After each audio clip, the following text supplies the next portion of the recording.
Pernahkah Anda merasa takut? Bukan karena melakukan dosa besar, bukan karena melanggar hukum manusia, tapi karena Anda sudah terlalu lama tidak sholat. Kita tumbuh dengan kalimat-kalimat seperti ini. Kalau nggak sholat, nanti disiksa kubur. Kalau nggak sholat, langsung masuk neraka. Kalau nggak sholat, berarti bukan Islam.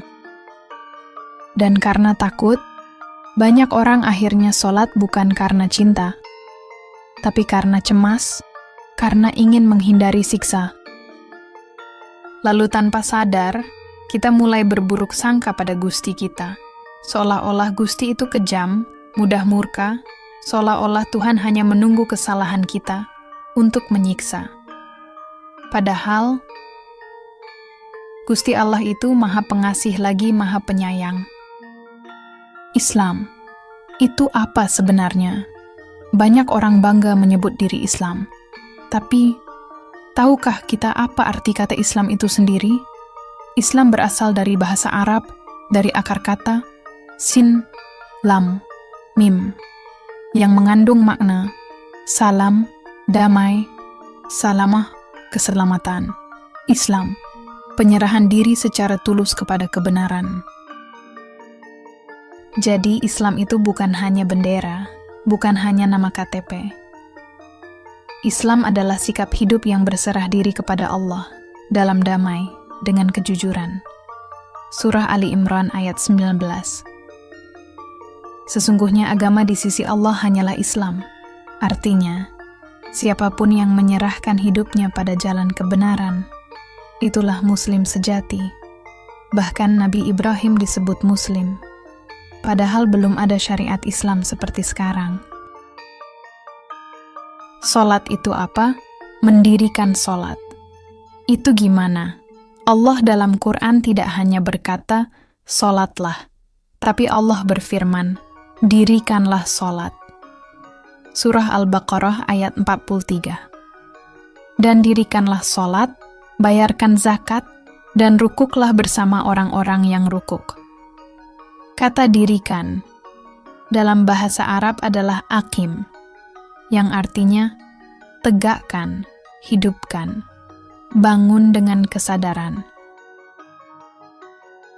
Artinya, sholat itu bukan sekadar gerakan cepat 5 menit, tapi kesadaran penuh. Sholat itu menyambungkan batin kita dengan Allah. Sholat bisa menjadi tiang kehidupan kalau dilakukan dengan hati yang hadir. Tapi, sholat juga bisa menjadi sia-sia kalau hanya rutinitas tanpa rasa.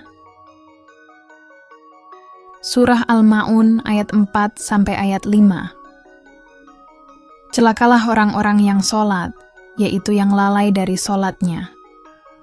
Allah tidak menakut-nakuti orang yang tidak sholat, tapi memperingatkan orang yang sholat tanpa kesadaran. Kalau tidak sholat, apa masuk neraka? Pertanyaan ini sering muncul.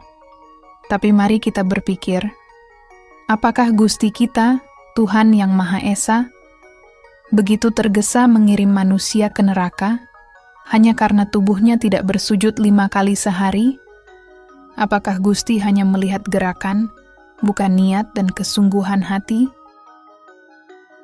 Mari kita ingat, Gusti Allah itu Maha Adil dan juga Maha Sayang.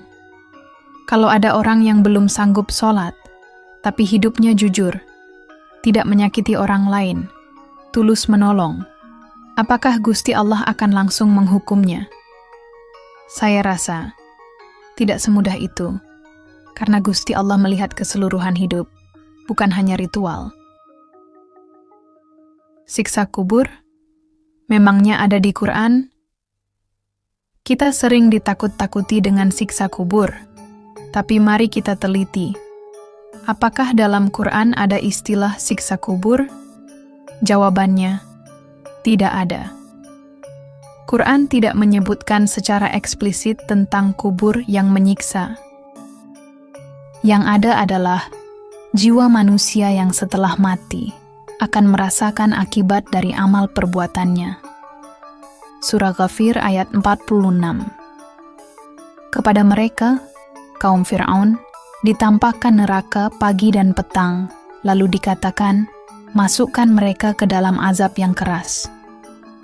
Ayat ini tidak menyebut tanah kuburan, tapi kondisi batin jiwa setelah mati. Artinya, siksa itu bukan oleh tanah, tapi oleh perbuatan yang belum dibereskan. Dan kalau diterjemahkan secara bahasa murni, dengan semua kata Arab, saya terjemahkan menjadi bahasa Indonesia, maka artinya menjadi begini.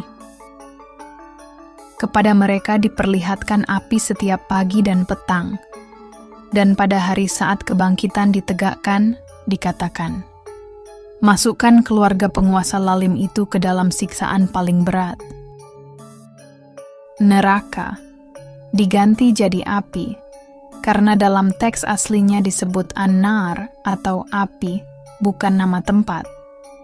Fir'aun diganti sang penguasa lalim, sebagai bentuk simbolik dari tirani atau kesombongan absolut. Kiamat jadi hari kebangkitan, sesuai makna lafziyah yaum al-qiyamah. Azab diterjemahkan jadi siksaan yang paling berat, yang bisa dipahami siapa saja tanpa embel-embel tafsir mazhab. Akhirat itu apa? Akhirat bukan sekadar alam setelah mati, tapi fase kesadaran di mana semua yang tersembunyi, semua pikiran, semua niat, semua rahasia hati dibuka. Surah Al-Insyiqaq ayat 6. Wahai manusia, sesungguhnya kamu telah bekerja keras menuju Tuhanmu, maka kamu akan menemuinya. Kita akan berjumpa dengan konsekuensi dari seluruh hidup kita. Surga dan neraka, itu apa? Tempat? Atau keadaan jiwa? Dalam Quran, surga dan neraka digambarkan indah dan mengerikan. Tapi itu semua adalah bahasa simbolik, karena bahasa manusia tidak mampu menjelaskan hakikatnya. Surah Al-Baqarah ayat 24. Peliharalah dirimu dari neraka, yang bahan bakarnya manusia dan batu. Batu di sini bukan batu sungguhan, tapi lambang hati yang keras. Artinya, neraka berasal dari kerasnya hati kita sendiri. Sebaliknya, surga digambarkan sebagai taman dengan sungai. Bukan karena sungainya penting, tapi karena itu lambang kedamaian batin. Orang yang hidup damai, bersih jiwanya, sudah mencicipi surga, bahkan sebelum mati. Saya kenal seorang simbah tua di desa, namanya Mbah Lurah. Tidak ke masjid, tidak hafal Quran, tidak bisa membaca Arab, tapi hidupnya sangat lurus, tidak pernah menyakiti, selalu menolong tetangga, berani berkata benar, dan jujur luar dalam. Ketika ditanya, "Mbah, jenengan gak sholat?" Beliau tersenyum, lalu berkata, "Ndu, aku durung iso sujud nganggo awak, tapi saben dino aku nyoba sujud nganggo uripku. Aku belum bisa sujud dengan tubuhku, tapi tiap hari aku belajar sujud dengan caraku hidup." Jadi, apakah seseorang yang tidak sholat otomatis masuk neraka? Apakah seseorang yang rajin sholat pasti masuk surga? Bukan manusia yang bisa menjawab, karena kita hanya melihat kulit, sedangkan Gusti Allah yang Maha Pengasih lagi Maha Penyayang, melihat isi hati dan seluruh hidup kita. Sholat itu penting, tapi lebih penting lagi adalah rasa tunduk yang hidup di dalam diri. Gusti Allah bukan Tuhan yang suka menyiksa. Beliau adalah Tuhan yang Maha Tahu perjalanan setiap hambanya, yang Maha Sayang, dan tidak pernah terburu-buru menghukum. Lalu, apa sebenarnya sholat itu? Sholat bukan hanya soal waktu, bukan hanya soal bacaan, dan bukan hanya soal gerakan tubuh dari takbir sampai salam. Sholat adalah cermin dari kesadaran batin, kesadaran bahwa kita sedang berdiri di hadapan Gusti Allah, Tuhan yang Maha Pengasih lagi Maha Penyayang,